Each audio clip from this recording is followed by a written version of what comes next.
Hello friend, আজকে একটা গৃহপ্রবেশে এসেছি। মানে আমার মাসি শাশুড়ি ফ্ল্যাট কিনেছে মধ্যম গ্রামে, সাজিরহাট মোড়ে, কলেজের অপোজিটে। ফ্ল্যাট কিনেছে একটা ফ্ল্যাটের ভিতরে। আজকে আমরা গৃহপ্রবেশে এসেছি। উনি অনেক একদম 10তলায় আছে। এই যে ফ্ল্যাটটা দেখাচ্ছি, এই 10তলার উপরে ওনার কিন্তু খাওয়া দাওয়ার অ্যারেঞ্জমেন্টটা নিচে করেছে। সুন্দর ফ্ল্যাটটা, পার্কের ব্যাপার আছে যে আমার হাজব্যান্ড বসে আছে।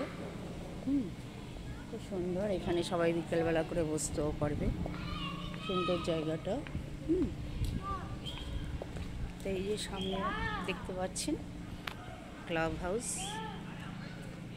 এই যে এখানে সব ভিতরে খাচ্ছে, এখানে সব ভিতরে খেতে গেছে। জায়গাটা খুবই, পরিবেশটা সুন্দর, চারিধারেই বাগান আছে। ভালোই লাগছে। এই যে একটা আবার নতুন হচ্ছে মনে হচ্ছে, আর একটা কমপ্লিট হয়ে গেছে। ওই একটা বাগানের মতন সব বসে আছে দূরে। এইটা হচ্ছে মেন এখানে খাওয়ার জায়গা। খাওয়ার অ্যারেঞ্জমেন্টটা এখানে, আমরা এখানেই খেয়েছি। সব ভিতরে বসে রয়েছে, ভিতরে আমরা এখানেই খেয়েছি। খাওয়ার অ্যারেঞ্জমেন্টটা এখানেই করেছে।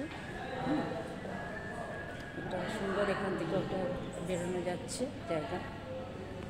পার্কটার ভিতরে সব বসে গল্প করছে, দূর থেকে দেখা যাচ্ছে। এটা দোতলার থেকে খুব সুন্দর লাগছে, সব খাচ্ছে। মেয়ে